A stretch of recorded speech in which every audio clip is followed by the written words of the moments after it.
Hello दोस्तों, कैसे हैं आप सभी लोग। आशा करता हूँ अच्छे होंगे। धर्म स्टडी IQ क्लास पर आपका स्वागत है। अगर चैनल को लाइक सब्सक्राइब नहीं किया तो प्लीज़ लाइक सब्सक्राइब कर दीजिए और दोस्तों को शेयर कर दीजिए। तो दोस्तों, जैसा कि हम लोग बात कर रहे थे, उस दिन हमने APS के बारे में बताया था, ठीक है। जो प्राइवेट सेक्रेटरी की जो पोस्ट निकली PPSC के द्वारा, उन सभी के लिए OTR कंपलसरी है। आज एक वीडियो बनाएंगे, आप उसमें आपको पूरी जानकारी मिल जाएगी, ठीक है। तो आप लोग सभी लोग फॉर्म भर देंगे, कैसे भरेंगे, क्या उसका क्राइटेरिया है, क्या एलिजिबिलिटी है, वो सब हम आपको बताएंगे। तो दोस्तों, हम बात कर रहे थे राष्ट्रपति की। राष्ट्रपति का हमारे एक दो क्लास हो चुके थे, वीडियो अपलोड हुए थे। अब आज उसकी शक्तियों के बारे में पढ़ेंगे। शक्तियों के बारे में पढ़ने से पहले थोड़ा पुराना जो रिवीजन है वो हम करेंगे, उसके बाद हम नया पढ़ेंगे। चलिए दोस्तों, देखते हैं जो हमारे राष्ट्रपति के संबंध में महत्वपूर्ण बिंदु थे, अनुच्छेद थे। देखिए, राष्ट्रपति जो था, हम लोग संविधान का भाग 5 अनुच्छेद 52 से लेकर 151 तक पढ़ रहे थे। जिसे 52 से लेकर 62 तक सिर्फ किसका, राष्ट्रपति के पद का उल्लेख है, कहाँ से लिया गया है, क्या इसका निर्वाचन की पद्धति क्या है, कौन राष्ट्रपति चुनाव लड़ सकता है, ये सब उसमें प्रक्रिया दे रखी थी। तो वही अनुच्छेद धीरे धीरे हम पढ़ेंगे और आज हम शक्तियों के बारे में आपको बताएंगे। तो देखिए, अनुच्छेद 60 में क्या है। अनुच्छेद 60 में राष्ट्रपति की शपथ / प्रतिज्ञान। हमने दो शब्द बताया था, शपथ और प्रतिज्ञान में अंतर क्या है। शपथ में होता है जो ईश्वर में विश्वास रखता है, वो कहेगा कि हम ईश्वर की शपथ लेते हैं। और जो ईश्वर में जैसे निरंकार लोग हैं, ईश्वर में विश्वास नहीं रखते हैं कुछ लोग, वो क्या कहेंगे कि हम प्रतिज्ञान लेते हैं, मतलब हम ईश्वर में आस्था नहीं रखते हैं, वो प्रतिज्ञान शब्द शपथ की जगह प्रयोग करेंगे, ठीक। इसका जो प्रारूप था, तो इसे सुप्रीम कोर्ट के CJI हैं, तो शपथ इसको कौन दिलाएगा, सुप्रीम कोर्ट के जो मुख्य न्यायाधीश हैं, चीफ जस्टिस ऑफ इंडिया। अगर वो नहीं है, उनकी अनुपस्थित है या किसी कारणवश वो उपस्थित नहीं है, तो वरिष्ठ न्यायालय का न्यायाधीश उनको शपथ दिलाए, किसको, राष्ट्रपति को। क्लियर। अनुच्छेद 60 में, किसमें, अनुच्छेद 60 में। अब बात करते हैं अनुच्छेद 56 की। 56 में क्या है, कार्यकाल जो है उसका 5 वर्ष निर्धारित। कार्यकाल से पूर्व अगर इस्तीफा देता है तो राष्ट्रपति को दे सकते हैं। जैसे अगर कार्यकाल कितना होता है राष्ट्रपति का, 5 वर्ष, लेकिन उससे पहले अगर इस्तीफा देना चाहे तो वो उपराष्ट्रपति को अपना इस्तीफा सौंप सकता है। एक बात। दूसरी बात है, उत्तराधिकारी आने तक, जब तक कि उसका उत्तराधिकारी नहीं आएगा तब तक वो राष्ट्रपति के पद पर नियुक्त रहेगा, ठीक। 57 में अनुच्छेद क्या है, कितनी भी बार किसी कोई व्यक्ति देश का राष्ट्रपति बन सकता है, ठीक है, कितनी भी बार। फिर अब इसके 57 के बाद आप देखिए 65 नंबर इंपॉर्टेंट है। इसमें क्या है, अगर राष्ट्रपति की मृत्यु हो जाए, इस्तीफा हो जाए या हटाना हो उसको, तो उपराष्ट्रपति जो है वो राष्ट्रपति के रूप में कार्य करेगा। उपराष्ट्रपति राष्ट्रपति के रूप में कार्य करेगा अनुच्छेद 65 के द्वारा, ठीक। अब इसका दूसरा इसमें क्लास क्या है, अगर बीमार हो जाता है, अनुपस्थित हो जाता है, अगर सक्षम नहीं है, तब भी क्या करेगा, राष्ट्रपति जैसा जो उपराष्ट्रपति है वो इसके कार्यभार को संभालेगा, ठीक। लेकिन पूरे संविधान में, भारतीय संविधान में कार्यवाहक राष्ट्रपति जैसा शब्द का उल्लेख नहीं है। कार्यवाहक राष्ट्रपति शब्द जैसा उल्लेख नहीं है। अब बात करते हैं क्या हुआ था। 1969 की एक घटना थी जिसमें BB गिरी जो थे, इन्होंने इस्तीफा दिया था। 1969 में क्या थे, BB गिरी थे, इन्होंने इस्तीफा दिया था। अब मुख्य न्यायाधीश जो उस समय थे, मोहम्मद हिदायतुल्लाह ने राष्ट्रपति के रूप में कार्य किया था। किसके रूप में, राष्ट्रपति के रूप में कार्य किया था। किसने, मोहम्मद हिदायतुल्लाह जी ने। किसने, मोहम्मद हिदायतुल्लाह जी ने। क्लियर। अब बात करते हैं जो इसमें 59 अनुच्छेद 59 में आ जाओ। राष्ट्रपति पद पर निर्वाचित, जैसे अगर कोई भी व्यक्ति राष्ट्रपति के लिए निर्वाचित होगा, राष्ट्रपति के लिए निर्वाचन मतलब अपना पर्चा भरेगा, तो वो किसी भी सदन का सदस्य नहीं होना चाहिए। वो चाहे सांसद नहीं होना चाहिए या राज्य विधानसभा का सदस्य नहीं होना चाहिए। फिर लाभ का पद नहीं होना चाहिए। हमने आपको बताया था, राज्यपाल, राष्ट्रपति, उपराष्ट्रपति और संघ या राज्य के मंत्री जो हैं वो लाभ के पद में नहीं आते, ठीक है। फिर क्या है, भत्ते / विशेषाधिकार। जो संसद है वो राष्ट्रपति के भत्ते और विशेषाधिकार को बढ़ा सकती है और उसको आजीवन बिना किराए के आवास में रखने का प्रावधान अनुच्छेद 59 में बता रखा है कि वो आजीवन क्या रहेंगे, बिना किराए के आवास में रहेंगे, ठीक। उन्हें किराया नहीं देना पड़ेगा। फिर क्या है, पद पर रहते हुए हानिकारक परिवर्तन नहीं कर। अगर जो उस पद पर है राष्ट्रपति वर्तमान में, लेकिन उसके पद पर रहते हानिकारक परिवर्तन नहीं किया जा सकता, ठीक। अब बात करते हैं इसमें अनुच्छेद 61 में। 61 में क्या है, राष्ट्रपति पर जो महाभियोग लगता है, राष्ट्रपति के लिए ही महाभियोग शब्द का उपयोग हुआ है, तो महाभियोग की प्रक्रिया वो अनुच्छेद 61 में है, ठीक। लेकिन संविधान में कहीं भी इसका जैसे लिखा है, संविधान के उल्लंघन उल्लंघन या अतिक्रमण जैसे शब्द का, जैसे अब उसमें महाभियोग कब लगेगा, जब वो संविधान का उल्लंघन करेगा या अतिक्रमण करेगा। और ये जो शब्द हैं उल्लंघन और अतिक्रमण, इनका पूरे संविधान में कहीं भी इनका विवरण नहीं है, ठीक है, किसी भी अनुच्छेद में, याद रखिएगा। ऑप्शन में दे सकता है कौन से शब्दों का उल्लेख संविधान के अनुच्छेद किसी में नहीं है, तो आप बताएंगे आपका उल्लंघन और अतिक्रमण जैसे शब्दों का उल्लेख संविधान में नहीं है। अब बात करते हैं जो इससे प्रस्ताव होता है, जो महाभियोग का प्रस्ताव होता है वो किसी भी सदन द्वारा लाया जा सकता है, चाहे लोकसभा हो या राज्यसभा हो। अब दोनों सदनों को समान शक्तियां प्राप्त होती हैं महाभियोग के संबंध में। किसी भी सदन द्वारा किसी भी सदन के 1/4 सदस्यों द्वारा अगर महाभियोग का समर्थन कर दिया जाता है, प्रस्ताव का समर्थन किया जाता है, तो वो महाभियोग प्रक्रिया लाई जाएगी किसी भी सदन में, और उसको 14 दिन पहले सूचना देनी पड़ेगी किसको, राष्ट्रपति को। और आरोप सही होने पर 2/3, अगर वो किसी भी सदन के सदस्य 2/3 अगर आरोप उस पर लगा देते हैं कि ये आरोप सही है, तो वो पद उसका राष्ट्रपति का रिक्त माना जाए, उसका पद रिक्त माना जाए। ठीक, अब देखिए संवैधानिक संरक्षण क्या है।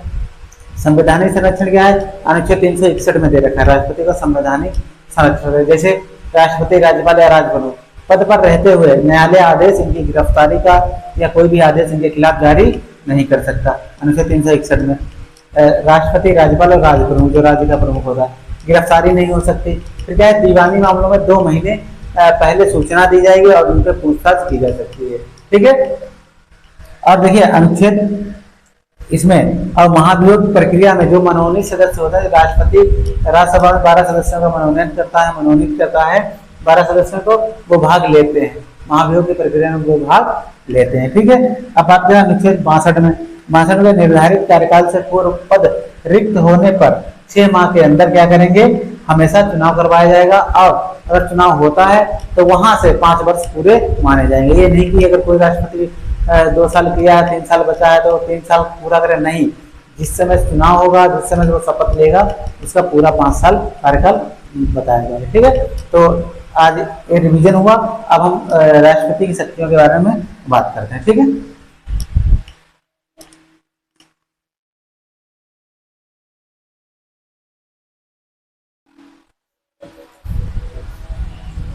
हेलो दोस्तों, कैसे आप सभी लोग, आशा करता हूँ अच्छे होंगे। धर्म स्टडी IT क्लासेस में आपका स्वागत है। अगर चैनल को लाइक सब्सक्राइब नहीं किया तो प्लीज़ लाइक सब्सक्राइब कर दीजिए और दोस्तों को शेयर कर दीजिए। तो दोस्तों, हमने अभी तक आपको पढ़ाया जो संविधान का भाग 5 चल रहा था, जिसका नाम है संघ, जो अनुच्छेद 52 से लेकर 151 तक था। धीरे धीरे हमने महत्वपूर्ण अनुच्छेदों पर चर्चा की और आज भी हम चर्चा करेंगे, और किसके साथ, राष्ट्रपति की शक्तियाँ। आज का हमारा जो टॉपिक है वो राष्ट्रपति की शक्तियों से संबंधित है, किस प्रकार से किसकी नियुक्ति करता है और किस प्रकार से किसी को अपने उसके अधिकार में रहने की इजाजत देता है। देखते हैं सर्वोच्च पद हमारा क्या है, राष्ट्रपति का जो है वो है। तो आज हम बात करें राष्ट्रपति की शक्तियों की। तो अनुच्छेद 52 में क्या दे रखा था, भारत का एक राष्ट्रपति होगा। अनुच्छेद 53 में देखा कि राष्ट्र के कार्यकाल का संबंधी जो शक्ति है वो किसमें निहित होगी, राष्ट्रपति में निहित होती। और मूल संविधान में राष्ट्रीय मंत्रिपरिषद जो थी, राष्ट्रपति मंत्रिपरिषद परामर्श पर कार्य करे। मूल संविधान में यह उल्लेख नहीं था कि राष्ट्रपति जो है वो मंत्रिपरिषद की परामर्श पर कार्य करेंगे, ये मूल संविधान में इसका उल्लेख नहीं था। लेकिन 42वां संविधान संशोधन 1976 लागू हुआ था 1977 में।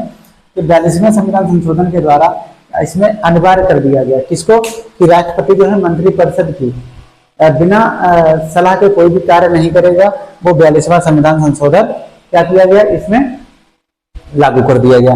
फिर 44वां हुआ, तो 44वें में इसलिए लिखा गया कि एक बार पुनर्विचार कर सकता है। क्या कर सकता है, एक बार पुनर्विचार कर लौटा सकता है। ये इसमें किसमें हुआ था, 44वां संविधान संशोधन 1978 में। क्या हुआ कि राष्ट्र अगर कोई भी विधेयक आता है, कोई भी कानून आता है, तो राष्ट्रपति को ये शक्ति प्रदान है कि वो उसको एक बार पुनर्विचार करके अगर लौटाना चाहता है तो उसको लौटा भी सकता है। 44वां संविधान संशोधन 1978 के द्वारा। अब बात करते हैं राष्ट्रपति जो लोकसभा में राष्ट्रपति को ये पावर है, कौन सी पावर है, कि जो भी लोकसभा में बहुमत दल का नेता होगा, जिसके सर्वाधिक सांसद क्या होंगे, चुनकर आएंगे, उसे वो क्या करेगा, भारत का प्रधानमंत्री नियुक्त करेगा। ठीक है, PM नियुक्त करेगा, भारत का प्रधानमंत्री नियुक्त करेगा। किसे, लोकसभा में बहुमत दल का नेता। लोकसभा में जितने भी दल हैं, जिस दल को सर्वाधिक बहुमत प्राप्त होगा उसको वो क्या करेगा, प्रधानमंत्री नियुक्त करेगा। ठीक, फिर ये हो गया 53 की बात हो गई। अब अनुच्छेद 77 की बात करते हैं। इसमें क्या था, राष्ट्रपति जो है नाम मात्र का, ये पूछा जा चुका है कि राष्ट्रपति के नाम मात्र का उल्लेख किस अनुच्छेद में, संविधान के अनुच्छेद 77 में, किसमें 77 में। अब अनुच्छेद 74 की बात करते हैं। इसमें क्या, राष्ट्रपति की सहायता के लिए क्या होगी, एक मंत्रिपरिषद होगी। अनुच्छेद 74 में क्या होगा, राष्ट्रपति के लिए राष्ट्रपति की सहायता के लिए एक मंत्रिपरिषद होगी, और जिसका प्रधान जो होगा वो क्या होगा, प्रधानमंत्री होगा। ठीक है, जिसका क्या होगा, मंत्रिपरिषद होगी राष्ट्रपति को सहायता देने के लिए, और उसका सर्वोच्च अधिकारी कौन होगा, प्रधानमंत्री होगा। ठीक है, तो प्रधानमंत्री किसकी सलाह देगा, राष्ट्रपति की सहायता के लिए प्रधानमंत्री नियुक्त होती है। ठीक, फिर लिखा 78 में क्या है, पीएम से प्रधानमंत्री क्या करेगा, शासन व्यवस्था से, जो राष्ट्रपति है प्रधानमंत्री से शासन व्यवस्था की जानकारी ले सकता है, और राष्ट्रपति प्रधानमंत्री के संबंध है वो भी 78 में है। तो हम कह सकते हैं कि राष्ट्रपति को यह अधिकार है कि प्रधानमंत्री वहां की सुरक्षा, शांति व्यवस्था और शासन के संबंध में जानकारी ले सकता है। कौन, राष्ट्रपति। ये किसको पावर प्राप्त है, राष्ट्रपति को, अनुच्छेद 78 में। और राष्ट्रपति और प्रधानमंत्री के संबंध में एक सेतु का काम करते हैं। राष्ट्रपति और प्रधानमंत्री के संबंध में एक सेतु के रूप में किसी भी राष्ट्र को बढ़ाने के लिए एक सेतु का निर्माण करते हैं। ठीक है, अब 78 के ये हुआ। 78 में आ गया 76 में राष्ट्रपति जो है एक भारत के महान्यायवादी की नियुक्ति करता है, अनुच्छेद 76 में, याद रखिएगा। और आप कमेंट बॉक्स लिख कर ये बताइए कि वर्तमान में भारत के महान्यायवादी कौन है। तो राष्ट्रपति किसकी नियुक्ति करता है, महान्यायवादी को नियुक्त करता है। और महान्यायवादी की नियुक्ति का तो उल्लेख है अनुच्छेद 76 में, लेकिन उसकी शपथ का प्रावधान किसी भी अनुच्छेद में नहीं है। तो ये पूछा जा सकता है, ऑप्शन दे देगा कि किस सर्वोच्च पद की जो है संविधान की शपथ का उल्लेख नहीं है संविधान में, तो महान्यायवादी की शपथ का उल्लेख नहीं है। ठीक, और इसमें मंत्रिपरिषद की इच्छा तक रहेगा। जो महान्यायवादी है अटॉर्नी जनरल, तो मंत्रिपरिषद की इच्छा तक रहेगा। कहां तक रहेगा, मंत्रिपरिषद की इच्छा तक। अब इससे 76 का देखिए, अनुच्छेद 148। अनुच्छेद 148 में है महानियंत्रण लेखा परीक्षक, जो सीएजी की नियुक्ति कौन करेगा, राष्ट्रपति करेगा। ठीक है, सीएजी की नियुक्ति कौन करेगा, राष्ट्रपति करेगा। ठीक, कौन करेगा, राष्ट्रपति। सीएजी जो भारत का महानियंत्रण लेखा परीक्षक है, उसकी नियुक्ति कौन करेगा, राष्ट्रपति करेगा, अनुच्छेद 148 में। ठीक, अब बहुत ही इंपॉर्टेंट है अनुच्छेद 338, 338 से 338 भी। तो 338 में क्या है, 338 में अनुसूचित जाति एससी आयोग की नियुक्ति कौन, गठन कौन करेगा, राष्ट्रपति करेगा। ठीक है, अनुसूचित जाति आयोग का जो गठन है राष्ट्रपति करेगा। 338A में एसटी अनुसूचित जनजाति आयोग का गठन कौन करेगा, राष्ट्रपति करेगा। और 338B में ओबीसी का भी गठन कौन करेगा, राष्ट्रपति करेगा। और इसमें क्या, आयोगों के जो अध्यक्ष हैं, आयोगों के जो एससी और एसटी और ओबीसी के जो आयोग हैं, उनके अध्यक्षों की नियुक्ति कौन करेगा, राष्ट्रपति करेगा। कौन करेगा, राष्ट्रपति करेगा। क्लियर, ये हो गया 338। 338A, 338 में एससी, 338A में एसटी और 338B में ओबीसी, 338B में ओबीसी। अब बात करते हैं 239 की, अनुच्छेद 239 की बात करते हैं। इसमें क्या है, संघ शासित प्रदेश। संघ शासित प्रदेश क्या होते हैं, जो भी संघ शासित प्रदेश हैं उसमें राष्ट्रपति क्या करेगा, राष्ट्रपति द्वारा उन संघ शासित प्रदेशों को शासन किया जाएगा। ठीक है, अनुच्छेद 239 में। इसी प्रकार से अनुच्छेद 239A और B, 239A और B में क्या है, तो दिल्ली के मुख्यमंत्री की नियुक्ति कौन करेगा, राष्ट्रपति करेगा। याद रखिएगा, मोस्ट इंपॉर्टेंट है। अनुच्छेद 239 में ये प्रावधान है कि राष्ट्रपति संघ शासित प्रदेशों पर शासन करेगा। और अनुच्छेद 239A-B में क्या दे रखा है, तो राष्ट्रपति है वो दिल्ली के मुख्यमंत्री की क्या करेगा, नियुक्ति करेगा। ठीक, नियुक्ति करेगा। अब 239 है, 339 है, इंपॉर्टेंट है।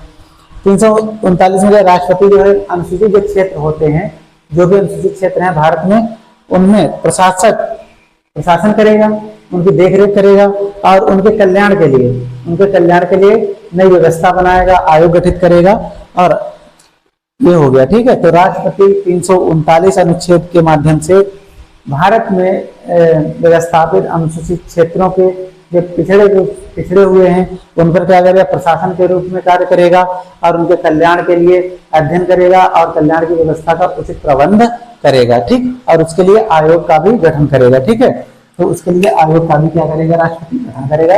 अनुच्छेद 339 में अनुसूचित क्षेत्रों के लिए। ठीक, अब 340 की बात करते हैं। इसी प्रकार इसमें पिछड़े एवं सामाजिक, पिछड़ा वर्ग आता है और जो सामाजिक तौर पर उसको भी क्या करेंगे, आयोग का गठन करेंगे और देखेंगे कौन पिछड़े वर्ग में शामिल होने के योग्य है, कौन नहीं है। तो इसका भी शक्ति किसको प्रदान है, राष्ट्रपति को। तो ये तो आपके हो गए यहाँ तक अनुच्छेद। अब बात करते हैं इधर 239 से 240 आ जाइए। ठीक है, ये 340 तक क्लियर हुआ। एक सेकेंड, अब देखिए अनुच्छेद 240 में क्या है। 240 में कुछ संघ शासित प्रदेशों में शांति, प्रगति, सुशासन की जिम्मेदारी किसकी होगी, राष्ट्रपति की। कुछ संघ शासित प्रदेशों में शांति, प्रगति और सुशासन की जिम्मेदारी किसकी हुई, राष्ट्रपति की। अनुच्छेद 240 में, अनुच्छेद 240 में याद रखिएगा। जैसे अब एग्जाम्पल में आपका लक्षद्वीप आ गया, दादरा नगर हवेली आ गया, दमन दीव आ गया, पुडुचेरी, अंडमान निकोबार। ठीक है, तो दादरा नगर हवेली हो गया, लक्षद्वीप हो गया, दमन दीव हो गया और पुडुचेरी हो गया, अंडमान निकोबार हो गया। ठीक है, तो इसमें क्या है, संघ शासित प्रदेशों में शांति, प्रगति, सुशासन की जिम्मेदारी किसकी हुई, राष्ट्रपति की। ये किसको शक्ति प्राप्त है, संघ शासित प्रदेशों के बारे में, राष्ट्रपति को। अब बात करते हैं 341 की, मोस्ट इंपॉर्टेंट है। राष्ट्रपति जो है उसको ये शक्ति प्रदान है कि वो किसी भी जाति को एससी में, एसटी में, ओबीसी में शामिल कर सकता है, लेकिन उस राज्य के राज्यपाल की अभिसूचना पर वो क्या करेगा, उस जाति को एससी, एसटी या ओबीसी में शामिल करेगा। 341 में एससी को शेड्यूल ट्राइब्स या अनुसूचित जाति। ठीक, ये हो गया एससी। ठीक, अनुसूचित जाति। 341 में राष्ट्रपति राज्यपाल की अधिसूचना पर क्या करेगा, किसी भी जाति को एससी में शामिल करेगा। 342 में राष्ट्रपति राज्यपाल के परामर्श पर क्या करेगा, अनुसूचित जनजाति को, किसी भी वर्ग समूह को उसमें घोषित कर सकता है। ठीक, या मान्यता दे सकता है। और 342A में ओबीसी को राष्ट्रपति राज्यपाल के परामर्श पर किसी भी वर्ग समूह जाति को क्या कर सकता है, ओबीसी में शामिल कर सकता है। तो ये बहुत ही महत्वपूर्ण आपके जो अनुच्छेद 341, 342, 342A। अब बात करते हैं 338 भी। इसमें भी क्या है, ओबीसी का गठन भी किया, मैंने बताया। तो इसको 102वां संविधान संशोधन 2018 में हुआ था, उसकी अधिसूचना जारी हुई थी 102वें संविधान संशोधन 2018 में, और अधिसूचना जारी करके ओबीसी को क्या किया गया था, इसमें शामिल किया गया था। ठीक है, ओबीसी के लिए एक आयोग का गठन किया गया। ये हो गया आपका। अब बात करते हैं, आप आ जाइए अनुच्छेद 79। अनुच्छेद 79 में क्या है, एक संसद होगी और संसद के क्या होंगे, कितने सदस्य होंगे, संसद के राष्ट्रपति, राज्यसभा और लोकसभा। राष्ट्रपति आपका अनुच्छेद 52 में, राज्यसभा 79 व 80 और लोकसभा आपकी 81 में। ठीक है, संसद के 3 सदन होंगे, राष्ट्रपति, राष्ट्रपति, राज्यसभा और लोकसभा। तो राष्ट्रपति आपका 52 में आ गया, राज्यसभा 80 में और लोकसभा 81 में, लोकसभा 81 में। तो ये हो गया। अब संसद का ये अधिकार है, संसद को ये शक्ति प्रदान है क्या, कि किसी भी पारित विधेयक, कोई भी अगर विधेयक पारित होता है तो उस विधेयक पर राष्ट्रपति का जब तक हस्ताक्षर नहीं करेगा, जब तक उसको साइन नहीं करेगा, तब तक वो कानून नहीं बनेगा। ठीक है, तो ये कह सकते हैं कि कोई भी विधेयक आता है, जब तक राष्ट्रपति इस पर साइन या हस्ताक्षर नहीं करेगा तब तक वो कानून नहीं बनेगा। क्लियर। अब देखिए ये तो हो गया 79। ठीक, अब बात करते हैं 85 की, मोस्ट इंपॉर्टेंट है 85। इसमें क्या है, लोकसभा को, जो लोकसभा जो है अनुच्छेद 80 में राज्यसभा, 81 में आपकी लोकसभा। तो लोकसभा को भंग करने का अधिकार किसको है, राष्ट्रपति को। लोकसभा को भंग करने का अधिकार किसको है, राष्ट्रपति को। क्लियर। फिर संसद के जो सत्र हैं, चाहे वो राज्यसभा के हों या लोकसभा के हों, उनके सत्रों को आहूत करेगा। आहूत करने की पावर किसको है, आहूत या मतलब बुलाना। जब पूजा पाठ होती तो आहुति दी जाती है, तो देवताओं को आमंत्रित किया जाता है। ठीक है, तो संसद के सत्रों को आहूत करने की शक्ति किसकी है, राष्ट्रपति की। किसकी, राष्ट्रपति का। अनुच्छेद 85 में याद रखिएगा। फिर आता है सत्र। सत्र को स्थगित करने में इसकी कोई भूमिका नहीं होती है। कोई भी अगर सत्र चल रहा है, चाहे वो शीतकालीन सत्र हो या बजट सत्र हो, तो उसको स्थगित करने की इसको शक्ति प्रदान नहीं है, स्थगित करने की पावर इसको नहीं है। वो कौन करता है, जो वहां के अध्यक्ष होते हैं। जैसे लोकसभा का अगर कोई सत्र चल रहा है तो वहां का लोकसभा अध्यक्ष वो उसको स्थगित कर देगा। ठीक है, तो ये हो गया। अब आ जाइए संसद के 2 सत्रों के लिए। जैसे कोई भी अगर सत्र है, जैसे हर 6 माह में क्या होना चाहिए, 6 माह से अधिक अंतराल नहीं होना चाहिए किसी भी सत्र के। ठीक है, बजट सत्र हो गया, शीतकालीन सत्र होगा, तो इनमें क्या होगा, 6 माह के अंतर से क्या होगा, आप इसके सत्र को बुलाएंगे। 6 माह से अधिक नहीं होना चाहिए। ठीक, अब बात करते हैं 86 अनुच्छेद। अनुच्छेद 86 में क्या है, संसद को संबोधित करेगा और संदेश और अधिकार। संसद को संबोधित करने का अधिकार किसको है, राष्ट्रपति को है, और उसे संदेश भी देगा। जो पहला होगा सत्र, जो पहला होगा उसकी बात चल रही है। जैसे लोकसभा नई नई निर्वाचित होकर या चुनकर आती है, तो उसमें जो पहला सत्र है उसको अधिकार है, उसको संबोधित करेगा, संदेश देगा, और ठीक है, किसको, राष्ट्रपति को। फिर इसके बाद देखिए 86 और 87 आता है। प्रथम सत्र, प्रथम सत्र क्या है, लोकसभा को संबोधित वर्ष करेगा। ठीक है, इसमें भी वही बात दे रखी है। तो इसमें सिर्फ अधिकार है, 86 में अधिकार है राष्ट्रपति को, वो बुलाएगा और उसे संदेश देगा। लेकिन इसमें क्या है, इसमें प्रथम सत्र के बारे में वो संबोधित करेगा। तो संबोधित करने की प्रक्रिया इसमें 87 में राष्ट्रपति संबोधित करेगा अनुच्छेद 87 के माध्यम से। 108 में क्या है, 108 में है ज्वाइंट मीटिंग, सदनों की क्या है, ज्वाइंट मीटिंग। ठीक है, संयुक्त बैठक जिसे कहते हैं। अनुच्छेद 108 में उल्लेख किया गया संयुक्त बैठक। अगर राष्ट्रपति को लगता है कि किसी विधेयक या कानून पर दोनों सदनों की संयुक्त बैठक होनी चाहिए, तो वो क्या करेगा, अनुच्छेद 108 के माध्यम से संयुक्त बैठक करेगा। ठीक, संयुक्त बैठक के लिए बुलाएगा। अब आ जाए 99 मोस्ट इंपॉर्टेंट। इसमें जो संसद के सदस्य होते हैं, जो भी सांसद चुन के जाते हैं, पूरे भारत के सभी सदस्यों को शपथ का प्रावधान किसमें दे रखा है, शपथ का प्रावधान। शपथ का प्रावधान किसमें, अनुच्छेद 99 में। कोई भी संसद अगर चुनकर जाता है। ठीक है, अब इसमें एक हमने जो 342 ए था ओबीसी, इसमें कितने अध्यक्ष उपाध्यक्ष होते हैं, इनकी संख्या पूछी गई है। इसमें एक आयोग का गठन कौन करेगा, राष्ट्रपति करेगा। इसमें 3 सदस्य होंगे, 3 सदस्य होते हैं, एक अध्यक्ष होगा, एक उपाध्यक्ष होगा। ठीक है, एक अध्यक्ष, एक उपाध्यक्ष और 3 सदस्य होंगे। ठीक, एक अध्यक्ष होगा, एक उपाध्यक्ष होगा, 3 सदस्य होंगे। अब 99 की बात करते हैं। इसमें 99 में प्रोटेम स्पीकर को नियुक्त करने की शक्ति किसके पास है, राष्ट्रपति को। राष्ट्रपति क्या करेगा, एक प्रोटेम स्पीकर को नियुक्त करता है, और जब तक वो उसको अधिकार रहता है, जब तक नई लोकसभा चुनकर नहीं आ जाएगी। नई लोकसभा चुनकर नहीं है, जब तक नई लोकसभा चुनकर आएगी, उसका शपथ ग्रहण होगा, उसके बाद इसका काम खत्म हो जाता है प्रोटेम स्पीकर का। ठीक है, अब अनुच्छेद 111 मोस्ट इंपॉर्टेंट है। संसद द्वारा पारित विधेयकों को राष्ट्रपति अपनी स्वीकृति देगा। संसद अगर कोई विधेयक को पारित करती है, लागू करती है, तो उसको लागू तो बाद में होगा, जब तक राष्ट्रपति अपनी स्वीकृति उसे नहीं देगा तब तक लागू नहीं होगा। ठीक है, तो ये अनुच्छेद 111 हो गया। ठीक, तो दोस्तों ये इस प्रकार से हैं। आप कुछ आगे महत्वपूर्ण है वो लिखिए, देखिए अधिकार है। वीटो क्या होती है आज बताएंगे, वीटो। ठीक, वीटो के प्रकार कितने हैं, 4 प्रकार के। वीटो कितने प्रकार की, 4 प्रकार के। कितना प्रकार की, 4 प्रकार। कौन कौन से लिख लीजिए। आत्यांतिक विशेषाधिकार इसे कहते हैं, पहला लिख लीजिए आत्यांतिक। आत्यांतिक विशेषाधिकार,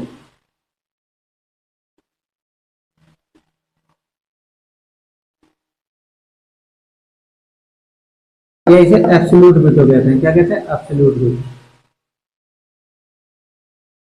ठीक, ये पहला हो गया आत्यांतिक विशेषाधिकार। अब ये क्या है, इसे देख लीजिए जरा।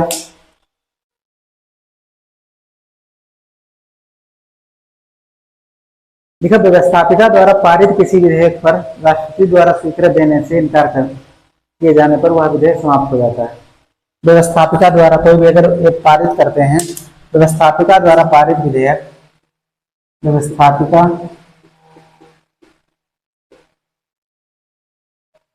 पारित विधेयक,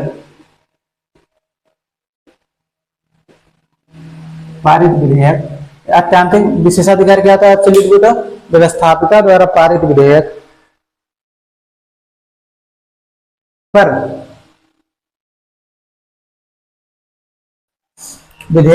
स्वीकृत नहीं देने पर खत्म हो जाता है। ठीक है, इसे आत्यांतिक विशेषाधिकार क्या होता है, इसमें व्यवस्थापिका द्वारा जो भी पारित विधेयक किया जाएगा, उसको अगर राष्ट्रपति स्वीकृत देता है तो वो पारित हो जाएगा, अगर नहीं देता तो वो वहीं पर खत्म हो जाएगा या समाप्त हो जाएगा। ठीक है, ये उसको पावर है। दूसरा लिखिए, दूसरी लिखिए, अत्यंतिक विशेषाधिकार या एब्सोल्यूट पावर हो, वीटो हो। दूसरा लिखिए विशेषित निषेधाधिकार। ठीक है, ठीक है, विशेषित विशेषाधिकार, विशेषित विशेषित विशेषाधिकार, इसे क्वालिफाइड वीटो कहते हैं। ठीक है, इसे क्वालिफाइड क्वालिफाइड वीटो कहते हैं। ठीक, मुझे विशेषित विशेषाधिकार या क्वालिफाइड वीटो क्या होता है? व्यवस्थापिका के साधारण बहुमत से पारित विधेयक को राष्ट्रपति एक बार स्वीकृत देने से इनकार कर सकते हैं, लेकिन यदि व्यवस्थापक उसी विधेयक को वापस विशेष बहुमत से पारित करे तो राष्ट्रपति को स्वीकृति देनी होती है। ठीक है, ऐसा लिखिए, व्यवस्थापिका द्वारा जो साधारण व्यवस्थापिका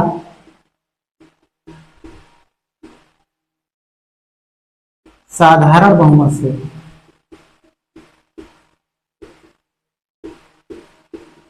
पारित विधेयक, ठीक है, व्यवस्थापिका द्वारा साधारण बहुमत पारित विधेयक, ठीक है, पारित विधेयक एक बार राष्ट्रपति मना कर सकता है।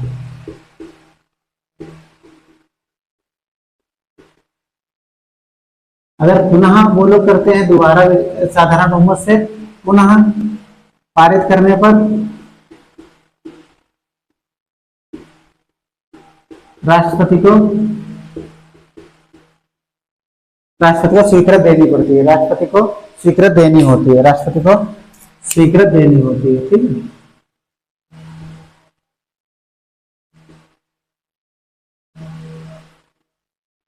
ये हो गया। ठीक है, तो आत्यंतिक विशेषाधिकार या एब्सोल्यूट वीटो क्या होता है?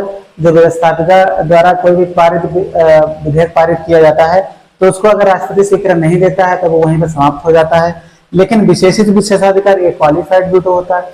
इसमें अगर व्यवस्थापिका जो कानून बनाती है कोई भी विधेयक लाती है साधारण बहुमत से तो राष्ट्रपति क्या करेगा?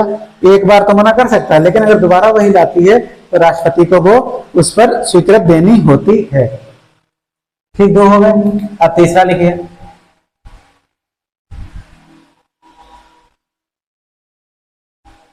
तीसरा यहां भी लिखिए, एक सेकंड, तीसरा लिख लीजिए,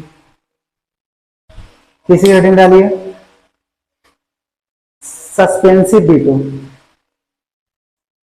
सस्पेंसिव वीटो या निलंबनकारी।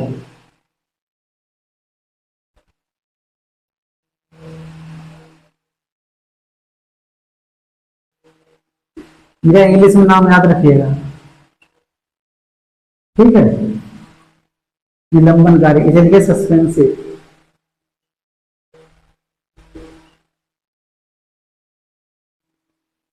ठीक है, निलंबनकारी विशेषाधिकार, इसमें क्या होता है? व्यवस्थापिका द्वारा पारित विधेयक को राष्ट्रपति एक बार स्वीकृत देने से इनकार कर सकते हैं, लेकिन यदि व्यवस्थापिका उसे पुनः पारित करके भेजती है तो राष्ट्रपति का हस्ताक्षर, ये भी वही है, ये भी निलंबनकारी विशेषाधिकार भी सेम है। ठीक है, क्या करेगा? अगर व्यवस्थापिका जो है पारित करती है,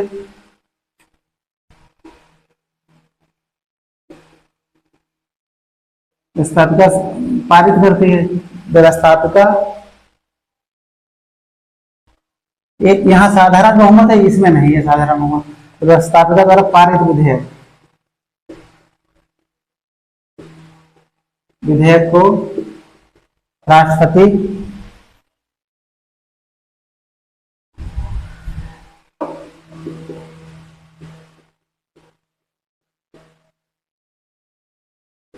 स्वीकृत देने से एक बार मना कर सकता है, एक बार मना कर सकता है,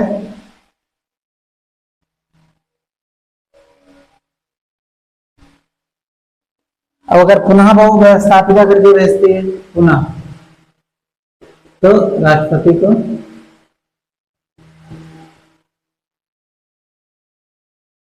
हस्ताक्षर करना पड़ता है। ठीक, ये हो गया निलंबनकारी विशेषाधिकार। अब चौथा है पॉकेट वीटो, ये मोस्ट इंपॉर्टेंट है। चौथा है पॉकेट वीटो, लिखो इंग्लिश में पॉकेट वीटो कहते हैं, और जेबी विशेषाधिकार। चौथा है जेबी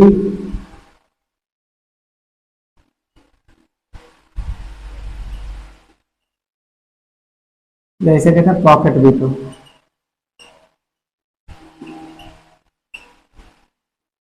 ठीक, पॉकेट वीटो लिखो। व्यवस्थापिका द्वारा पारित विधेयक ना तो राष्ट्रपति स्वीकृत देते हैं और ना ही स्वीकृत देने से इनकार करते हैं। ठीक है,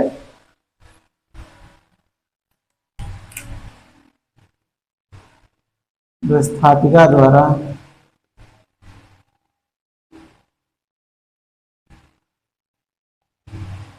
पारित विधेयक को ना मना करते हैं राष्ट्रपति, ना मना करते हैं, ना स्वीकृत देते हैं।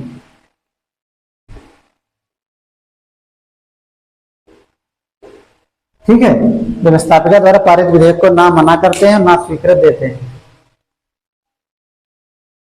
या स्वीकृत देने से इनकार करते हैं।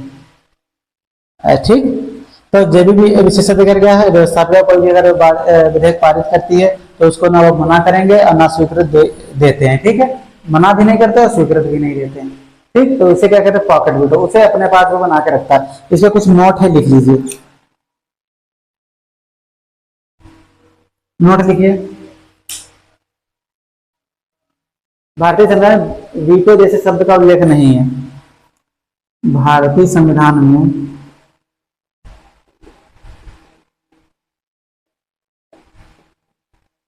वीटो जैसे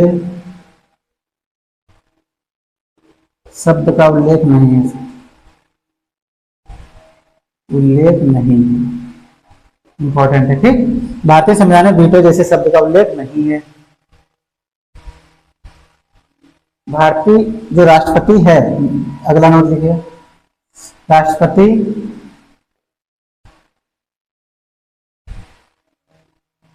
विशेषाधिकार को छोड़कर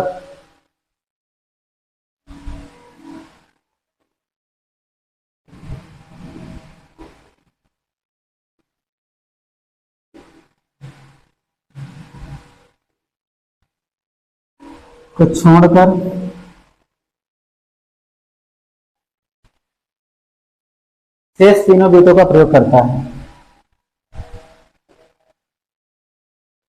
तीनों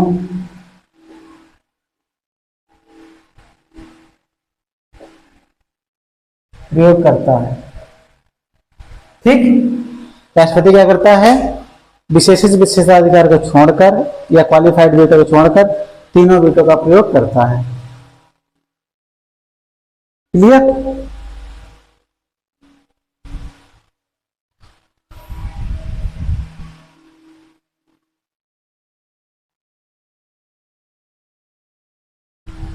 अब एक और देख लिया, अनुच्छेद 123 आता है। अनुच्छेद 123, इसमें क्या है, अध्यादेश जारी करने का अधिकार है। अध्यादेश जारी करने की शक्ति। लिखिए, अनुच्छेद 123 में क्या है, राष्ट्रपति को अध्यादेश जारी करने की शक्ति। शक्ति किसको है, राष्ट्रपति जी को। किसको है, राष्ट्रपति, अनुच्छेद 123 में, अनुच्छेद 123 में। ठीक,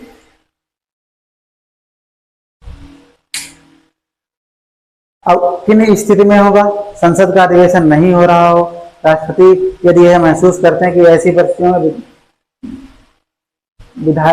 जो वो होता है, ऐसी परिस्थितियों में विद्यमान हो गई हैं जिसमें विधि बनाना आवश्यक है, तब क्या करेगा, राष्ट्रपति अध्यादेश जारी करेगा। ठीक, अध्यादेश जारी करना राष्ट्रपति का स्वविवेक नहीं है, हमेशा मंत्रिपरिषद से परामर्श करेगी। क्या करता है ये, स्वविवेक नहीं है, हमेशा मंत्रिपरिषद की सलाह पर ही अध्यादेश जारी करता है। ठीक है, अध्यादेश जारी करता है। एक सदन का अधिवेशन चल रहा है, दूसरा सदन अधिवेशन में नहीं है, तो अध्यादेश जारी किया जा सकता है। ठीक है, एक का चल रहा हो अधिवेशन और दूसरा सदन में ना हो तो अध्यादेश जारी हो जाएगा। ठीक, अध्यादेश उन्हीं विषयों पर जारी किया जाता है जिन विषय पर संसद को विधि बनाने का अधिकार होता है। अध्यादेश की अवधि कितनी होती है? अध्यादेश की अवधि लिख लीजिए 6 सप्ताह। कितनी होती है? 6 सप्ताह। अध्यादेश की अवधि कितनी होती है? 6 सप्ताह। ठीक, अब उन्हीं लिखा अध्यादेश उन्हीं विषय पर जारी किया जाता है जिन विषय पर संसद को विधि बनाने का अधिकार होता है। ठीक,